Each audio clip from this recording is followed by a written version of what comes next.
and dancing in that wilderness there are children, butterflies and flowers, as seen as if held captive in a brutal grip.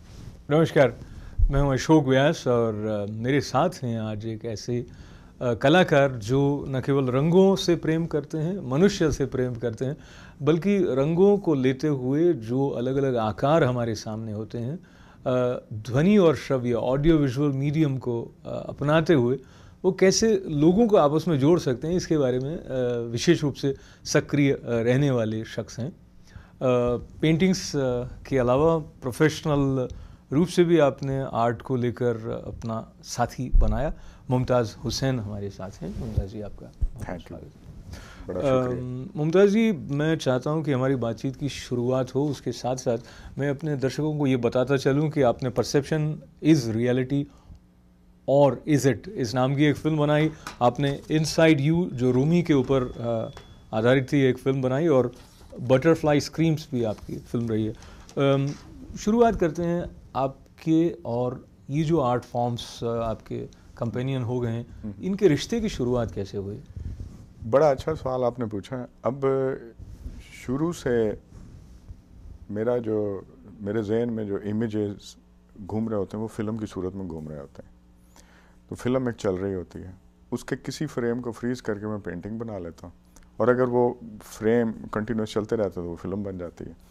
तो वो frozen जो frame होते हैं उसके पीछे भी एक ख्वाब है, और जो मूविंग इमेजेस हैं उसके पीछे भी एक ख्वाब होता है। तो उन ख्वाबों को कैप्चर करने के बस ये तरीके हैं जो मैं ढूंढ लेता हूँ, लिखता भी हूँ।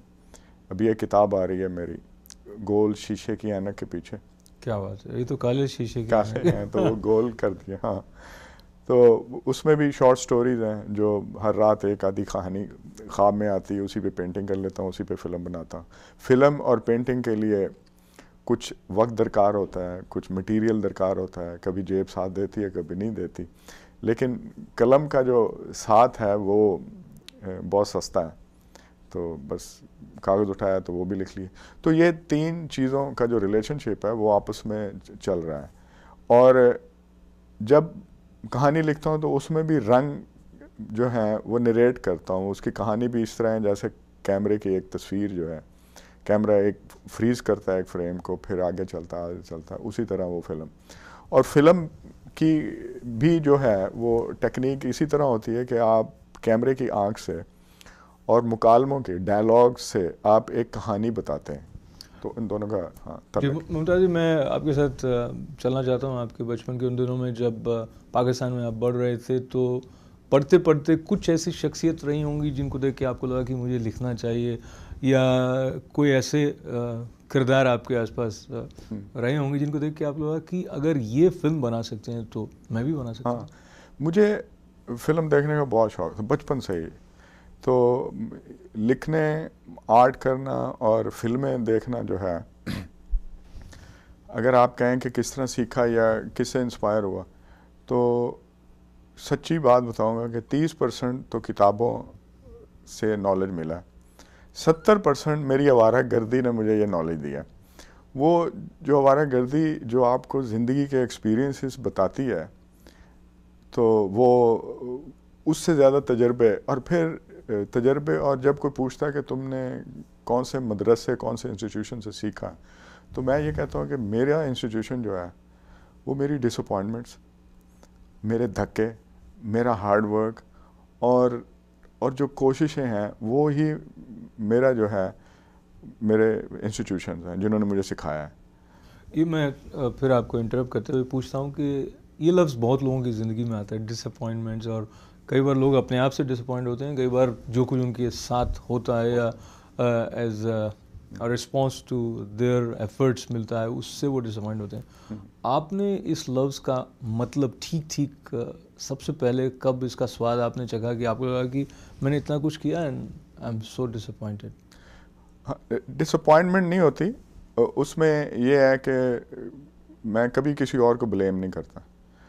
अगर ब्लेम करना शुरू कर दें तो वो आपको सूदिंग एक जो है ना कंफर्ट जोन में ले जाता है, क्योंकि आप किसी और पे सारा डाल देते हैं, जी वो इस वजह से हुआ, मैं फॉरेनर हूँ, मुझे ये ज़बान नहीं आती, मुझे उन्होंने एक्सेप्ट नहीं किया, तो वो उस वक्त आप फिर कंफर्ट जोन में चले जाते हैं।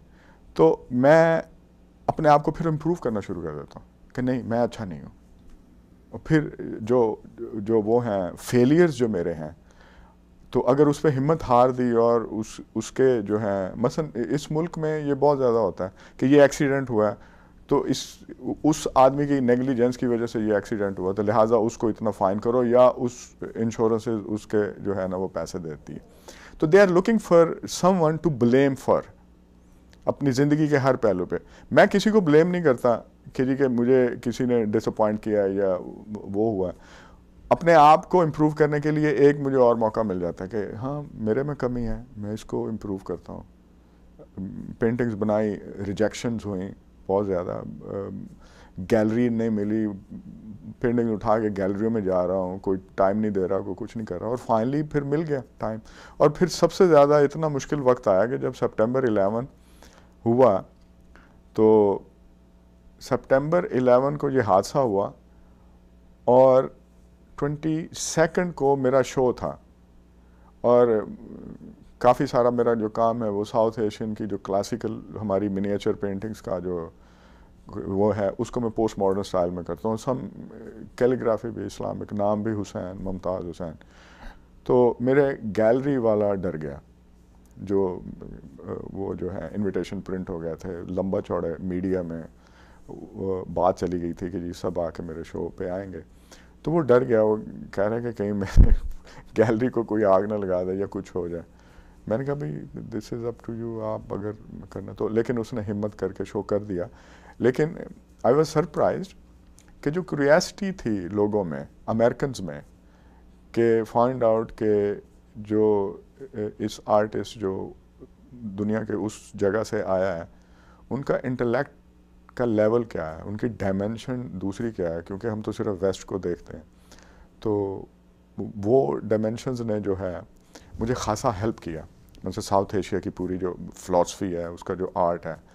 तो मुमताज़ जी थोड़ा सा और पीछे चलते हैं। एक वक्त आता है जब आप सपना देखते हो, ऐसे अमेरिकन ड्रीम हम बहुत सुनते रहे हैं। हाँ। इन दिनों में ये कह रहे हैं कि अमेरिकन ड्रीम के मानी कुछ बदल रहे हैं इकोनॉमिक डाउनटर्न के कारण।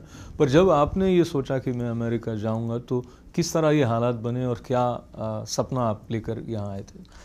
अमेरिकन ड्रीम जब बात करते हैं तो उसमें इकोनॉमिक्स फैक्टर बहुत ज़्यादा बड़ा होता है। हर आदमी जो है ना वो कंफर्ट सोच के यहाँ आने की कोशिश कर रहा होता है कि जी कि वहाँ ज़िंदगी की आसाइशें हैं, ये हैं वो हैं। लेकिन मैं इसलिए नहीं आया था। मैं आया था, मुझे जो इंटेलेक्चुअल क्यूरियोसिटी की सेटिस्फैक्शन है वो कंपैरेटिवली मेरे मुल्क में से यहाँ ज़्यादा मिलती है। उसकी सेटिस्फैक्शन, उसकी अपॉर्चुनिटीज़ और सीखने का ढंग।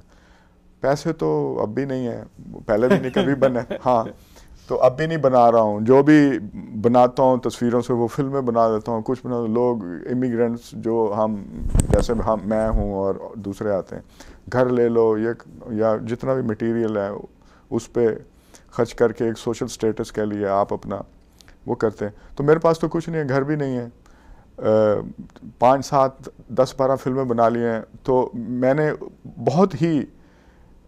बहुत केयरफुली ये सोच के जब थोड़े से पैसे होते हैं तो बाकायदा ये डिसाइड करता हूँ, एक बैलेंस में वो दोनों चीज़ें डालता हूँ। एक में सपने डालता हूँ, एक में कि घर ख़रीदूँ या अपनी एक फ़िल्म बना लूँ।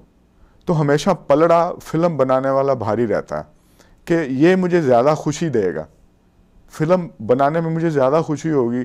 घर तो 4 दीवारों में रहना, चाहे वो किराए के मकान में रह लो, चाहे उस पे आप लेबल लगा लें कि जी ये मैं खुद ओन करता हूँ।